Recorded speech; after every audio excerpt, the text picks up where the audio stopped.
It's Kurt's turn. I'm going to get a head start to the enemy base. I'm going to leap towards their base, but first I'm going to leap off of George's head to propel me. So what is it, odds or evens? Even? It's odd. So you kick off his head, but you also sort of like smack into the wall instead of the hole. Do I burst through the wall? So you burst through the wall dramatically, and thankfully the hole you make is not so big that it shows your feet as you leap through. Good.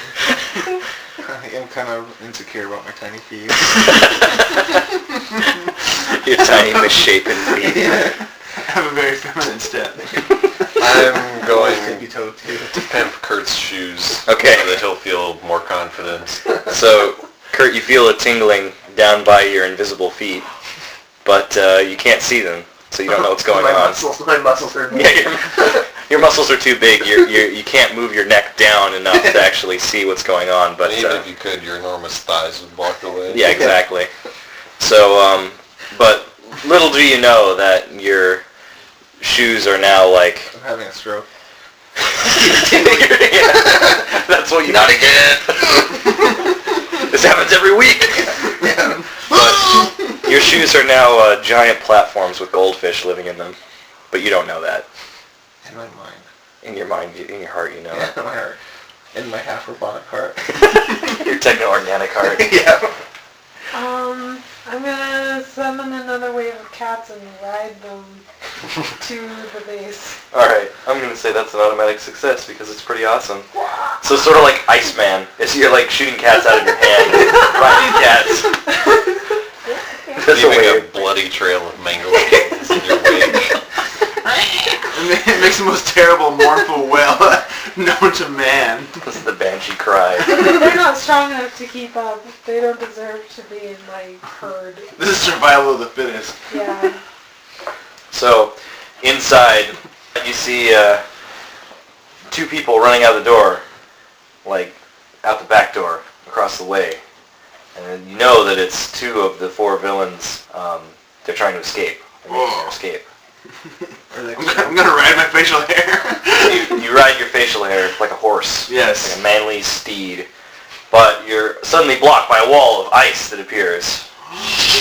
Wall of ice. That wall of ice is not extreme. No, the wall of ice is extreme. You know why? Why? Because it's really cold. I'm gonna knit myself a sweater. Oh, that's a good idea. Better knit everybody a sweater. Oh, okay. My muscles okay, I knit inflate my everyone's body. sweaters. Does that sweater fit over my muscles? It Yeah, does. it does. I can never find any shirts that fit right. Don't worry, it'll be ripped by the end of the round. Now press warmly, boy. I'm going to announce that sweaters are now known as cyber vests.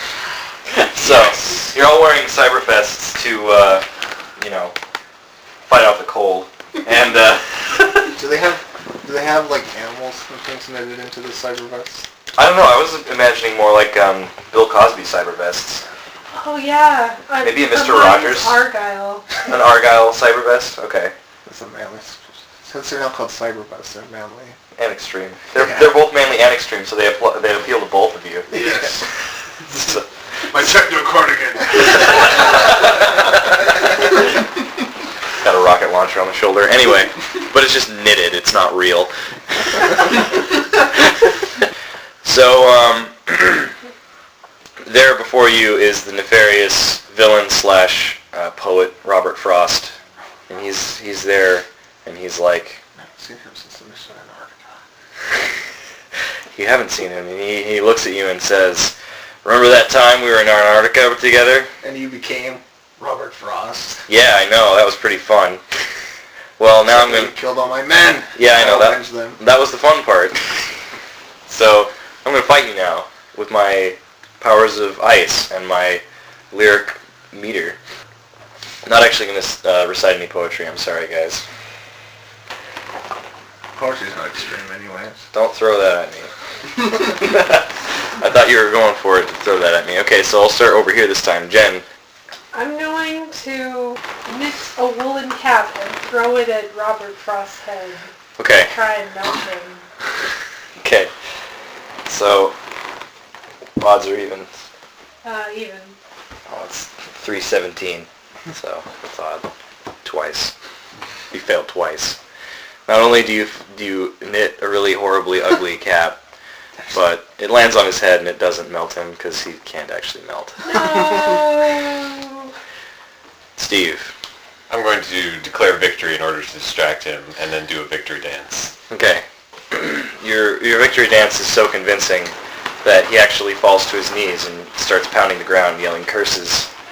Here's your over and chance, over Kurt. again. Yeah. Kurt, go. I'm a very gracious and extreme winner. I'm gonna put my hand out to shake his hand, and then crush his puny hand.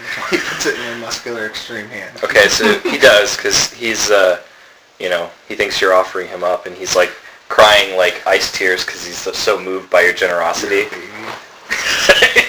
Do you call him a baby? Yeah. Well, after you crush his hand. Yeah. So he puts his hand into yours, and you ramp up the torque in your techno-organic knuckle muscles, Yeah. and turn his hand into a fine paste, and you call him a little baby. You are a baby.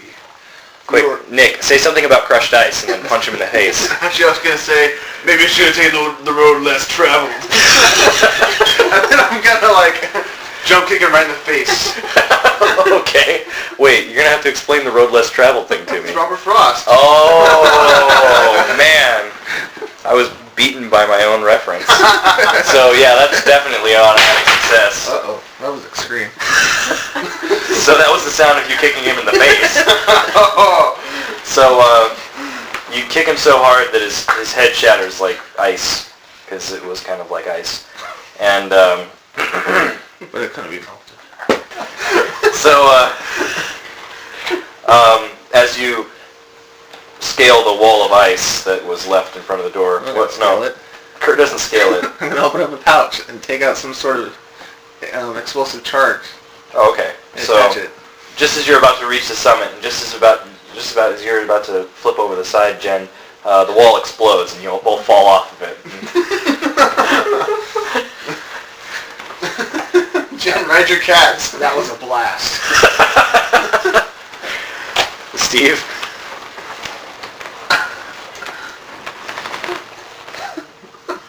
My name is no longer Tangerine Man. I am Plum Man.